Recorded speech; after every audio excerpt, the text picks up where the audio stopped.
Kalau engkau pergi ke Mesir, engkau melihat semua museum daripada barang-barang peninggalan purbakala, daripada Ramses, daripada Amenhotep, daripada Tutankhamun, dan semua orang-orang daripada Memphis, daripada piramid, dan raja-raja kuno peninggalnya ada di situ. Luar biasa banyaknya.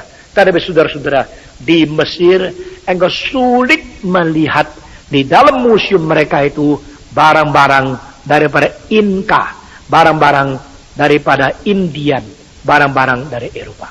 Saudara-saudara, waktu engkau pergi ke itu Meksiko, engkau bisa melihat di museum daripada kebudayaan kuno, daripada Maya, daripada sejarah-sejarah yang beribu-ribu tahun, luar biasa. Tapi saudara-saudara, di situ engkau sulit melihat ada satu lukisan dari Australia. Saudara-saudara, waktu engkau pergi ke Taipei Palace Museum, engkau bisa melihat barang-barang peninggalan daripada Han Dinasti, Qin Dinasti, Qin Dinasti, sampai pada Tang Dinasti, Yuan Dinasti, Song Dinasti, Ming Dinasti, sampai kepada Qing Dinasti. Seluruhnya lengkap, sampai engkau tidak bisa menemukan satu lukisan daripada impresionisme daripada Prancis. Demikian saudara-saudara, engkau pergi ke Korea, engkau pergi ke negara-negara di Asia, saya kira hanya Jepang museumnya berjejer di Ueno. Satu adalah Barat, satu adalah yang Cina, satu adalah yang Jepang, satu lagi adalah negara yang lain. Saudara-saudara, orang Jepang mulai belajar sesudah Meiji. Saudara-saudara, Raja Kaisar Meiji melihat kalau kita bersistem tertutup, kita tak mungkin berjuang di dalam dunia yang menuju kepada modern. Sehingga globalisasi mulai dipikir bagaimana terbuka. Mau belajar dari yang lain, itu penting sekali. Saudara-saudara, waktu saya di Hong Kong, lihat T.T. Choi punya museum. Dia Tien Min Lo punya museum. Waktu saya lihat di Taipei, lihat itu Palace Museum. Di Beijing, saya lihat Palace Museum asli dari Beijing. Yang barangnya sebagian yang paling baik sudah dibawa ke Taipei. Saudara-saudara, waktu saya melihat di Asia, lalu saya bandingkan. Saya melihat orang Barat mempunyai sesuatu kemungkinan yang harus kita belajar. Di tempat seperti Paris, Louvre, Hermitage di St. Petersburg, di Pushkin Museum di Rusia, di Uffizi di Italia, dan kemudian lagi Prado di Spanyol, dan lagi Metropolitan Museum di New York, Chicago Institute of Art di Chicago, Film Museum. Yuk melihat satu tanda, yaitu mereka belajar semua. Di Inggris, British Museum, engkau bisa menemukan barang-barang dari Assyria, barang-barang daripada Mesir, barang-barang daripada itu Mesopotamia, dari Ur, daripada kerajaan-kerajaan di Afghanistan, daripada Iznik, Turki, daripada Irak, daripada Cina, daripada Jepang.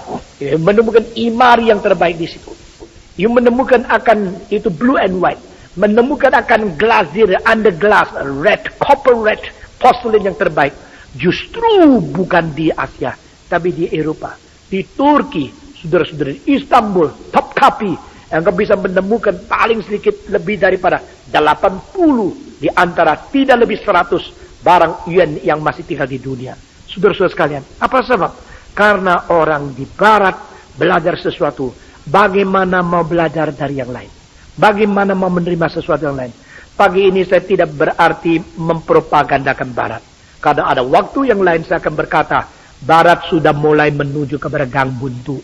Beberapa puluh tahun lagi orang Barat mulai akan dilanda dengan semacam kemindaran psikologi yang sulit diobati lagi. Bukan hari ini, saudara-saudara. Tapi belajar dari yang lain. Waktu Marco Polo, dia datang ke Tiongkok, dia kaget, kagum. Dah habis kaget-kagetnya. Dengan Silk Road, dia terus berjalan sampai di Xi'an, di kota yang menjadi ibu kota. Temboknya, jalannya, makanannya, pakaiannya. Loh, kok ada pakaian yang bisa tipis gitu? Waktu musim masih begitu panas, kok bisa isis? Itu apa? Itu namanya sutra. Lah saudara-saudara, Orang barat dulu kalau mau pakai pakaian, ia pakai yang bikin daripada tali-tali yang masih tipis itu. Tapi setelah begitu halus, bisa jadi pakaian kilat-kilat lagi. Heran kali. Lalu nasinya panjang. Bakmi itu pikir-pikir nasinya panjang. Lalu dia Marco Polo pulang ke Italia. Dia bilang orang Tionghoa, makan nasi ada yang panjangnya sampai berapa puluh senti. Itu nasi panjang, saudara-saudara. Mereka heran. Kalau waktu lagi makan, lei sehenturan.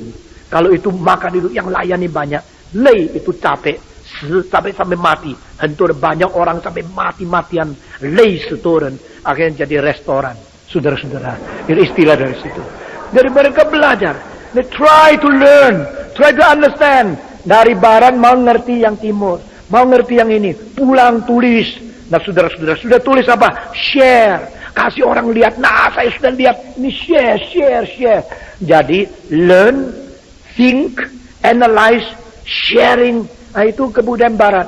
Kalau di timur, tahu, diam-diam, simpen rahasia. Sampai mati, dah kasih tahu orang lain. Itu apa? Saya hebat.